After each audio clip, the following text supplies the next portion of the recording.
This is Ujjwal Kashyap and I welcome you at I Desire UPSC. 24. The rise of the left wing. A powerful left wing group developed in India in the late 1920s and 1930s, contributing to the radicalization of the national movement. The goal of political independence acquired a clearer and sharper social and economic content. The stream of national struggle for independence and the stream of the struggle for social and economic emancipation of the suppressed and the exploited began to come together.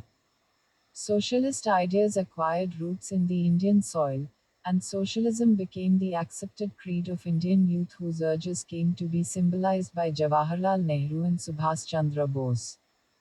Gradually there emerged two powerful parties of the left, the Communist Party of India (CPI) and the Congress Socialist Party (CSP). Seminal in this respect was the impact of the Russian Revolution. On the 7th of November 1917, the Bolshevik Communist Party, led by V.I. Lenin, overthrew the despotic Tsarist regime and declared the formation of the first socialist state. The new Soviet regime electrified the colonial world by unilaterally renouncing its imperialist rights in China and other parts of Asia. Another lesson was driven home: if the common people, the workers and peasants and the intelligentsia, could unite and overthrow the mighty Tsarist empire and establish a social order where there was no exploitation of one human being by another, then the Indian people battling against British imperialism could also do so. Socialist doctrines, especially Marxism, the guiding theory of the Bolshevik Party, acquired a sudden attraction, especially for the people of Asia. Bipin Chandra Pal, the famous extremist leader, wrote in 1919, "Today, after the downfall of German militarism, after the destruction of the autocracy of the Tsar, there has grown up all over the world a new power, the power of the people determined to rescue their legitimate rights, the right to live freely and happily without being exploited and victimized by the wealthier and the so-called higher classes." One socialist ideas now began to spread rapidly, especially because many young persons who had participated actively in the non-cooperation movement were unhappy with its outcome and were dissatisfied with Gandhian policies and ideas as well as the Alternative Swarajist program. Several socialist and communist groups came into existence all over the country. In Bombay, S.A. Dange published a pamphlet Gandhi and Lenin and started the first socialist weekly, The Socialist. In Bengal, Muzaffar Ahmed brought out Navayug and later founded the Langal in cooperation with the poet Nazrul Islam. In Punjab, Ghulam Hussain and others published Inqilab, and in Madras, M. Singaravelu founded the Labour Kisan Gazette. Student and youth associations were organized all over the country from 1927 onwards. Hundreds of youth conferences were organized all over the country during 1928 and 1929 with speakers advocating radical solutions for the political, economic and social ills from which the country was suffering. Jawaharlal Nehru and Subhas Bose toured the country attacking imperialism, capitalism, and landlordism and preaching the ideology of socialism. The revolutionary terrorists led by Chandra Shekhar Azad and Bhagat Singh also turned to socialism. Trade union and peasant movements grew rapidly throughout the 1920s. Socialist ideas became even more popular during the 1930s as the world was engulfed by the Great Economic Depression. Unemployment soared all over the capitalist world.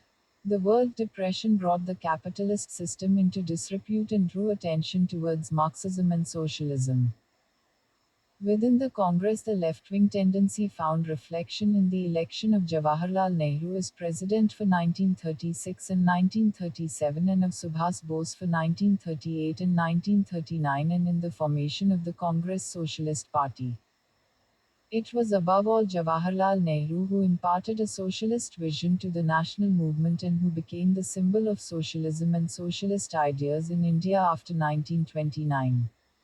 The notion that freedom could not be defined only in political terms but must have a socio-economic content began increasingly to be associated with his name. Nehru became the president of the historic Lahore Congress of 1929 at a youthful 40. He was elected to the post again in 1936 and 1937. As president of the Congress and as the most popular leader of the national movement after Gandhiji, Nehru repeatedly toured the country, traveling thousands of miles and addressing millions of people. In his books Autobiography and Glimpses of World History articles and speeches, Nehru propagated the ideas of socialism and declared that political freedom would become meaningful only if it led to the economic emancipation of the masses. It had to, therefore, be followed by the establishment of a socialist society. Nehru thus molded a whole generation of young nationalists and helped them accept a socialist orientation.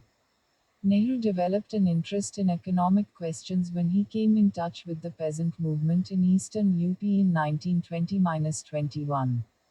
He then used his enforced leisure in jail, during 1922-23, to read widely on the history of the Russian and other revolutions. In 1927, he attended the International Congress Against Colonial Oppression and Imperialism, held at Brussels, and came into contact with communists and anti-colonial fighters from all over the world. By now he had begun to accept Marxism in its broad contours. The same year he visited the Soviet Union and was deeply impressed by the new socialist society. On his return, he published a book on the Soviet Union on whose title page he wrote Wordsworth's famous lines on French Revolution. Bliss was it in that drawn to be alive, but to be young was very heaven. Jawaharlal returned to India, in the words of his biographer S. Gopal, a self-conscious revolutionary radical. 2. In 1928, Jawaharlal joined hands with Subhas to organize the Independence for India League to fight for complete independence and a socialist revision of the economic structure of society. At the Lahore session of the Congress in 1929, Nehru proclaimed, I am a socialist and a republican, and am no believer in kings and princes, or in the order which produces the modern kings of industry, who have a greater power over the lives and fortunes of men than even the kings of old, and whose methods are as predatory as those of the old feudal aristocracy. India, he said, would have to adopt a full, socialist program, if she was to end her poverty and inequality. It was also not possible for the Congress to hold the balance between capital and labor and landlord and tenant, for the existing balance was terribly weighted in favor of the capitalists and landlords. Point 3. Nehru's commitment to socialism found a clearer and sharper expression during 1933-36.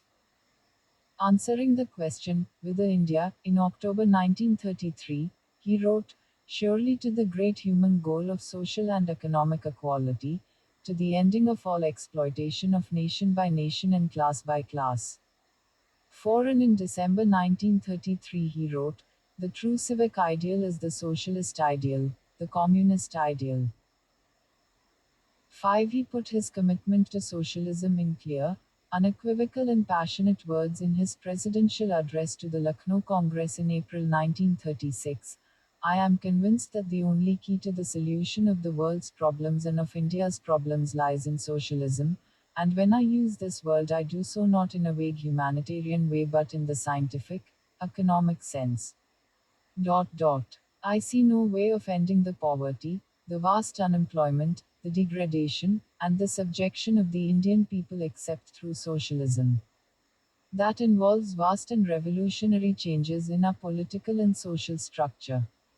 That means the ending of private property, except in a restricted sense, and the replacement of the present profit system by a higher ideal of cooperative service. 6. During these years, Nehru also emphasized the role of class analysis and class struggle. Nehru developed a complex relationship with Gandhiji during this period. He criticized Gandhiji for refusing to recognize the conflict of classes, for preaching harmony among the exploiters and the exploited, and for putting forward the theories of trusteeship by, and conversion of, the capitalists and landlords. In fact, Nehru devoted a whole chapter in his autobiography to gently combating some of the basic aspects of Gandhian ideology. At the same time, he fully appreciated the radical role that Gandhiji had played and was playing in Indian society. Defending Gandhiji against his left-wing critics, Jawaharlal contended in an article written in January 1936 that Gandhi has played a revolutionary role in India of the greatest importance because he knew how to make the most of the objective conditions and could reach the heart of the masses, while groups with a more advanced ideology functioned largely in the air. Moreover, Gandhiji's actions and teachings had inevitably raised mass consciousness tremendously and made social issues vital. And his insistence on the raising of the masses at the cost, wherever necessary, of vested interests has given a strong orientation to the national movement in favor of the masses. 7. Nehru's advice to other leftists in 1939 regarding the approach to be adopted towards Gandhiji in the Congress has been well summed up by Mohit saying, Nehru believed that the overwhelming bulk of the Congress was composed of amorphous centrists, that Gandhiji not only represented them but was also essential for any genuinely widespread mass movement, that on no account should the left be at loggerheads with him or the centrists, but their strategy should rather be to pull the center to the left, possibilities for which existed, especially as far as Gandhiji was concerned. 8. But Nehru's commitment to socialism was given within a framework that recognized the primacy of the political, anti-imperialist struggle so long as India was ruled by the foreigner. In fact, the task was to bring the two commitments together without undermining the latter. Thus, he told the socialists in 1936 that the two basic urges that moved him were nationalism and political freedom is represented by the Congress and social freedom is represented by socialism, and that to continue these two outlooks and make them an organic whole is the problem of the Indian socialist. 9. Nehru, therefore, did not favor the creation of an organization independent of or separate from the Congress or making a break with Gandhiji and the right wing of the Congress. The task was to influence and transform the Congress as a whole in a socialist direction.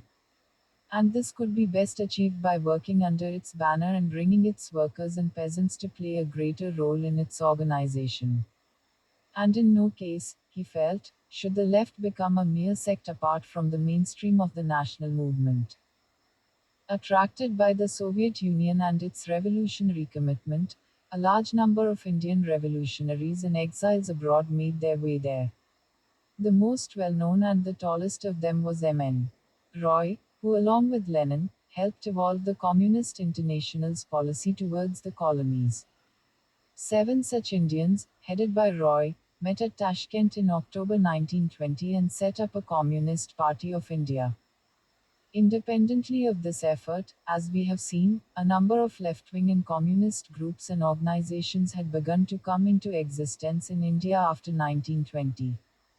Most of these groups came together at Kanpur in December 1925 and founded an All India organization under the name the Communist Party of India (CPI). After some time, S.V. Ghate emerged as the General Secretary of the party. The CPI called upon all its members to enroll themselves as members of the Congress, form a strong left wing in all its organs, cooperate with all other radical nationalists, and make an effort to transform the Congress into a more radical mass-based organization. The main form of political work by the early communists was to organize peasants and workers' parties and work through them. The first such organization was the Labour Swaraj Party of the Indian National Congress organized by Muzaffar Ahmed, Qazi Nazrul Islam, Hemanta Kumar Sarkar, and others in Bengal in November 1925. In late 1926, a Congress Labour Party was formed in Bombay and a Kirti Kisan Party in Punjab. A Labour Kisan Party of Hindustan had been functioning in Madras since 1923. By 1928, all of these provincial organizations had been renamed the Workers' and Peasants' Party (WPP) and knit into an All India Party, whose units were also set up in Rajasthan, up in Delhi. All communists were members of this party. The basic objective of the WPPs was to work within the Congress to give it a more radical orientation and make it the party of the people, and independently organize workers and peasants in class organizations, to enable first the achievement of complete independence and ultimately of socialism. The WPPs grew rapidly, and within a short period, the communist influence in the Congress began to grow rapidly, especially in Bombay. Moreover, Jawaharlal Nehru and other radical congressmen welcomed the WPPS's efforts to radicalize the Congress. Along with Jawaharlal and Subhas Bose, the youth leagues and other left forces, the WPPs played an important role in creating a strong left wing within the Congress and in giving the Indian national movement a leftward direction. The WPPs also made rapid progress on the trade union front and played a decisive role in the resurgence of working class struggles during 1927-29, as also in enabling in communists to gain a strong position in the working class. The rapid growth of communist and WPP influence over the national movement was, however, checked and virtually wiped out during 1929 and after by two developments. One was the severe repression to which communists were subjected by the government. Already in 1922-24, communists trying to enter India from the Soviet Union had been tried in a series of conspiracy cases at Peshawar and sentenced to long periods of imprisonment. In 1924, the government had tried to cripple the nascent communist movement by trying S.A. Dange, Muzaffar Ahmed, Nalini Gupta and Shaukat Usmani in the Kanpur Bolshevik conspiracy case. All four were sentenced to 4 years of imprisonment. By 1929, the government was deeply worried about the rapidly growing communist influence in the national and trade union movements. It decided to strike hard. In a sudden swoop, in March 1929, it arrested 32 radical political and trade union activists, including 3 British communists, Philip Spratt, Ben Bradley and Lester Hutchinson, who had come to India to help organize the trade union movement. The basic aim of the government was to behead the trade union movement and to isolate the communists from the national movement. The 32 accused were put up for trial at Meerut. The Meerut conspiracy case was soon to become a cause célèbre. The defense of the prisoners was to be taken up by many nationalists including Jawaharlal Nehru, M.A. Ansari and M.C. Chagla. Gandhiji visited the Meerut prisoners in jail to show his solidarity with them and to seek their cooperation in the coming struggle.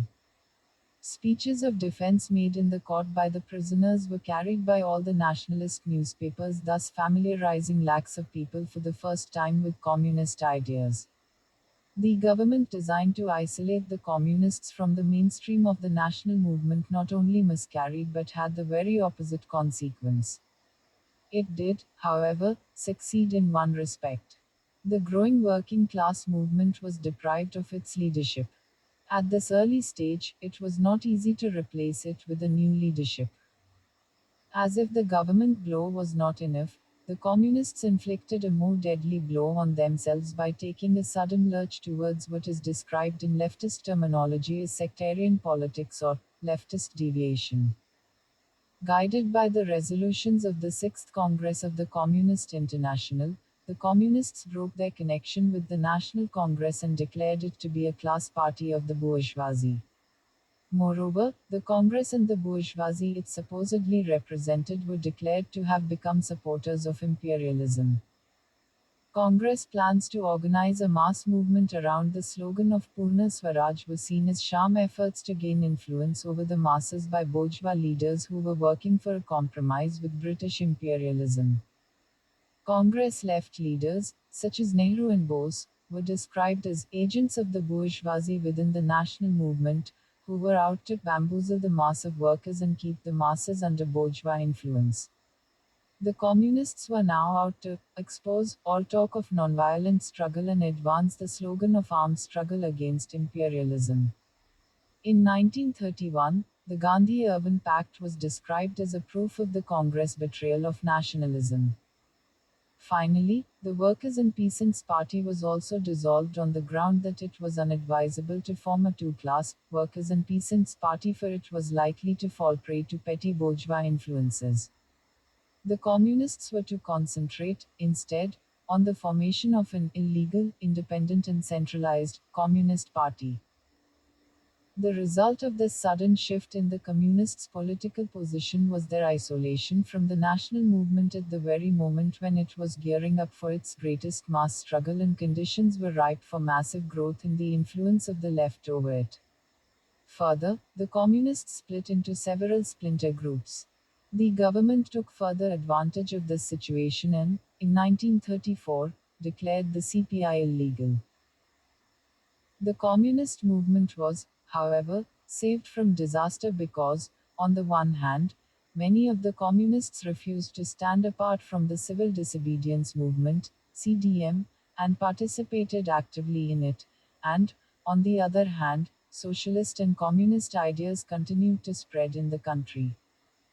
Consequently, many young persons who participated in the CDM or in revolutionary terrorist organizations were attracted by socialism, Marxism, and the Soviet Union, and joined the CPI after 1934. The situation underwent a radical change in 1935 when the Communist Party was reorganized under the leadership of P.C. Joshi. Faced with the threat of fascism, the Seventh Congress of the Communist International, meeting at Moscow in August 1935, radically changed its earlier position and advocated the formation of a united front with socialists and other anti-fascists in the capitalist countries and with bourgeois-led nationalist movements in colonial countries. The Indian Communists were to once again participate in the activities of the mainstream of the national movement led by the National Congress. The theoretical and political basis for the change in communist politics in India was laid in early 1936 by a document popularly known as the Dutt-Bradley thesis. According to this thesis, the National Congress could play a great part and a foremost part in the work of realizing the anti-imperialist People's Front. 10. The Communist Party now began to call upon its members to join the Congress and enroll the masses under their influence to the Congress. In 1938, it went further and accepted that the Congress was the central mass political organization of the Indian people ranged against imperialism. 11 and, in 1939, P.C. Joshi wrote in the party weekly, National Front, that the greatest class struggle today is our national struggle, of which Congress was the main organ. 12. At the same time, the party remained committed to the objective of bringing the national movement under the hegemony of the working class, that is, the Communist Party. Communists now worked hard inside the Congress. Many occupied official positions inside the Congress district and provincial committees. Nearly 20 were members of the All India Congress Committee.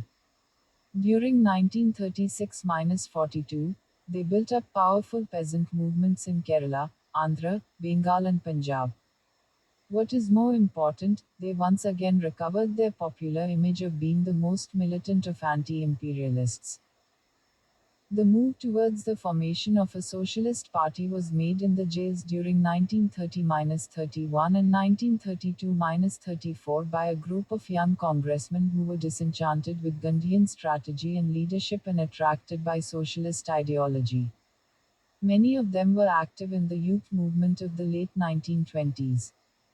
In the jails they studied and discussed Marxian and other socialist ideas. Attracted by Marxism, Communism and Soviet Union, they did not find themselves in agreement with the prevalent political line of the CPI. Many of them were groping towards an alternative. Ultimately they came together and formed the Congress Socialist Party (CSP) at Bombay in October 1934 under the leadership of Jayaprakash Narayan, Acharya Narendra Dev and Minu Masani. From the beginning, all the Congress socialists were agreed upon four basic propositions: that the primary struggle in India was the national struggle for freedom and that nationalism was a necessary stage on the way to socialism, that socialists must work inside the National Congress because it was the primary body leading the national struggle and, as Acharya Narendra Dev put it in 1934, it would be a suicidal policy for us to cut ourselves off from the national movement that the Congress undoubtedly represents, that they must give the Congress and the national movement a socialist direction, and that to achieve this objective they must organize the workers and peasants in their class organizations, wage struggles for their economic demands and make them the social base of the national struggle. 13. The CSP from the beginning assigned itself the task of both transforming the Congress and of strengthening it. The task of transforming the Congress was understood in two senses. One was the ideological sense. Congressmen were to be gradually persuaded to adopt a socialist vision of independent India and a more radical pro labor and pro peasant stand on current economic issues. This ideological and programmatic transformation was, however, to be seen not as an event but as a process. As Jayaprakash Narayan repeatedly told his followers in 1934, we are placing before the Congress a program and we want the Congress to accept it. If the Congress does not accept it, we do not say we are going out of the Congress. If today we fail, tomorrow we will try, and if tomorrow we fail, we will try again. 14. The transformation of the Congress was also seen in an organizational sense, that is, in terms of changes in its leadership at the top. Initially, the task was interpreted as the displacement of the existing leadership, which was declared to be incapable of developing the struggle of the masses to a higher level. The CSP was to develop as the nucleus of the alternative socialist leadership of the Congress. As the Meerut thesis of the CSP put it in 1935, the task was to wean the anti-imperialist elements in the Congress away from its present bourgeois leadership and to bring them under the leadership of revolutionary socialism. 15. This perspective was, however, soon found to be unrealistic and was abandoned in favor of a composite leadership in which socialists would be taken into the leadership at all levels. The notion of alternate left leadership of the Congress and the national movement came up for realization twice at Tripuri in 1939 and at Ramgarh in 1940. But when it came to splitting the Congress on a left right basis and giving the Congress an executive left wing leadership, the CSP, as also the CPI, shied away. Its leadership, as also CPI's, realized that such an effort would not only weaken the national movement but isolate the left from the mainstream, that the Indian people could be mobilized into a movement only under Gandhiji's leadership, and that, in fact, there was at the time no alternative to Gandhiji's leadership. However, unlike Jawaharlal Nehru, the leadership of the CSP, as also of other left groups and parties, was not able to fully theorize or internalize this understanding, and so it went back again and again to the notion of alternative leadership. The CSP was, however, fairly well grounded in the reality of the Indian situation. Therefore, it never carried its opposition to the existing leadership of the Congress to breaking point. Whenever it came to the crunch, it gave up its theoretical position and adopted a realistic approach close to that of Jawaharlal Nehru's.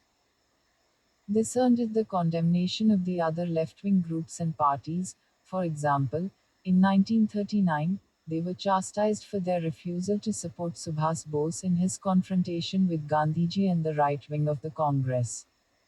At such moments, the socialists defended themselves and revealed flashes of an empiricist understanding of Indian reality. Jayaprakash Narayan, for example, said in 1939 after Tripuri, "We socialists do not want to create factions in the Congress, nor do we desire to displace the old leadership of the Congress and to establish rival leadership. We are only concerned with the policy and program of the Congress. We only want to influence the Congress decisions. Whatever our differences with the old leaders, we do not want to quarrel with them. We all want to march shoulder to shoulder in our common fight against imperialism." 16. From the beginning, the CSP leaders were divided into three broad ideological currents: the Marxian, the Fabian, and the current influenced by Gandhiji. This would not have been a major weakness, in fact, it might have been a source of strength for a broad socialist party which was a movement. But the CSP was already a part, and a cadre based party at that, within a movement that was the National Congress. Moreover, the Marxism of the 1930s was incapable of accepting as legitimate such diversity of political currents on the left. The result was a confusion which plagued the CSP till the very end. The party's basic ideological differences were papered over for a long time because of the personal bonds of friendship and a sense of comradeship among most of the founding leaders of the party, the acceptance of Acharya Narendra Dev and Jayaprakash Narayan as its senior leaders, and its commitment to nationalism and socialism. Despite the ideological diversity among the leaders, the CSP as a whole accepted a basic identification of socialism with Marxism. Jayaprakash Narayan, for example, observed in his book Why Socialism? That, today more than ever before, it is possible to say that there is only one type, one theory of socialism, Marxism. 17 Gradually, however, as Gandhiji's politics began to be more positively evaluated, large doses of Gandhian and liberal democratic thought were to become basic elements of the CSP leadership's thinking. Several other groups and currents developed on the left in the 1930s. M.N. Roy came back to India in 1930 and organized a strong group of Royists who underwent several political and ideological transformations over the years. Subhas Bose and his left-wing followers founded the Forward Bloc in 1939 after Bose was compelled to resign from the presidentship of the Congress. The Hindustan Socialist Republican Association, the Revolutionary Socialist Party, and various Trotskyist groups also functioned during the 1930s. There were also certain prestigious left-wing individuals, such as Swami Sajanand Saraswati, Professor N.G. Ranga, and Indulal Yagnik, who worked outside the framework of any organized left-wing party. The CPI, the CSP and Jawaharlal Nehru, Subhas Bose and other left groups and leaders all shared a common political program which enabled them, despite ideological and organizational differences, to work together after 1935 and make socialism a strong current in Indian politics. The basic features of this program were consistent and militant anti-imperialism, anti-landlordism, the organization of workers and peasants in trade unions and Kisan Sabhas, the acceptance of a socialist vision of independent India and of the socialist program of the economic and social transformation of society, and an anti-fascist, anti-colonial and anti-war foreign policy. Despite the fact that the left cadres were among the most courageous, militant and sacrificing of freedom fighters, the left failed in the basic task it had taken upon itself, to establish the hegemony of socialist ideas and parties over the national movement. It also failed to make good the promise it held out in the 1930s. This is, in fact, a major enigma for the historian. Several explanations for this complex phenomenon suggest themselves. The left invariably fought the dominant Congress leadership on wrong issues and, when it came to the crunch, was either forced to trail behind that leadership or was isolated from the national movement. Unlike the Congress right wing, the left failed to show ideological and tactical flexibility. It sought to oppose the right wing with simplistic formulae and radical rhetoric. It fought the right wing on slippery and wrong grounds. It chose to fight not on questions of ideology but on methods of struggle and on tactics. For example, its most serious charge against the Congress right wing was that it wanted to compromise with imperialism, that it was frightened of mass struggle, that its anti imperialism was not wholehearted because of bourgeois influence over it. The right wing had little difficulty in disposing of such charges. The people rightly believed it and not the left. Three important occasions may be cited as examples. In 1936-37, the left fought the right within the Congress on the issue of elections and office acceptance, which was seen as a compromise with imperialism. In 1939-42, The fight was waged on the issue of the initiation of a mass movement, when Gandhiji's reluctance was seen as an aspect of his soft attitude towards imperialism and as the missing of a golden opportunity. And, in 1945-47, the left confronted the dominant Congress leadership, including Jawaharlal Nehru and Maulana Azad, on the question of negotiations for the transfer of power, which was seen as British imperialism's last-ditch effort to prolong their domination and the tired Congress leadership's hunger for power or even betrayal. The left also failed to make a deep study of Indian reality. With the exception of Jawaharlal Nehru, the left saw the dominant Congress leadership as bourgeois. Its policy of negotiations is working towards a compromise with imperialism. Any resort to constitutional work is a step towards the abandonment of the struggle for independence. It took recourse to a simplistic model of analyzing Indian social classes and their political behavior. It saw all efforts to guide the national movement in a disciplined manner as imposing restrictions on the movement. It constantly counterposed armed struggle to non-violence as a superior form and method of struggle, rather than concentrating on the nature of mass involvement and mobilization and ideology. It was convinced that the masses were ever ready for struggles in any form if only the leaders were willing to initiate them. It constantly overestimated its support among the people. Above all, the left failed to grasp the Gandhian strategy of struggle. A major weakness of the left was the failure of the different left parties, groups, and individuals to work unitedly except for short periods. All efforts at forging a united front of left wing elements ended in frustration. Their doctrinal disputes and differences were too many and too passionately held, and the temperamental differences among the leaders overpowering. Nehru and Bose could not work together for long and bickered publicly in 1939. Nehru and the socialists could not coordinate their politics. Bose and socialists drifted apart after 1939. The CSP and the communists made Herculean efforts to work together from 1935 to 1940. The CSP opened its doors to communists and Royists in 1935 so that the illegal Communist Party could have legal avenues for political work. But the socialists and communists soon drifted apart and became sworn enemies. The inevitable result was a long-term schism between the socialists who suffered from an anti-communist phobia and communists who saw every socialist leader as a potential bourgeois or, after 1947, American agent. The left did succeed in making a basic impact on Indian society and politics. The organization of workers and peasants, discussed elsewhere, was one of its greatest achievements. Equally important was its impact on the Congress. Organizationally, the left was able to command influence over nearly one-third of the votes in the All India Congress Committee on important issues. Nehru and Bose were elected Congress presidents from 1936 to 1939. Nehru was able to nominate three prominent socialists, Acharya Narendra Dev, Jayaprakash Narayan and Achyut Patwardhan, to his working committee.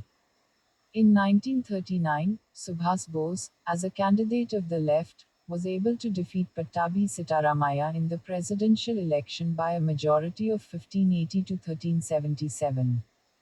Politically and ideologically, the Congress as a whole was given a strong left orientation. As Nehru put it, Indian nationalism had been powerfully pushed towards vital social changes, and today it hovers, somewhat undecided, on the brink of a new social ideology. 18. The Congress, including its right wing, accepted that the poverty and misery of the Indian people was the result not only of colonial domination but also of the internal socio-economic structure of Indian society, which had, therefore, to be drastically transformed. The impact of the left on the national movement was reflected in the Resolution on Fundamental Rights and Economic Policy passed by the Karachi session of the Congress in 1931, the resolutions on economic policy passed at the FASPA session in 1936, the election manifesto of the Congress in 1936, the setting up of a national planning committee in 1938, and the increasing shift of Gandhiji towards radical positions on economic and class issues. The foundation of the All India Students' Federation and the Progressive Writers' Association and the convening of the first All India States's People's Conference in 1936 were some of the other major achievements of the left. The left was also very active in the All India Women's Conference. Above all, two major parties of the left, the Communist Party and the Congress Socialist Party, had been formed and were being built up. Discussed in chapters 23, 25 and 39. If you want to support us in our efforts, kindly subscribe to our channel, like it and share it so that others too gets its benefit. Happy learning. Thank you. Jai Hind, Jai Bharat.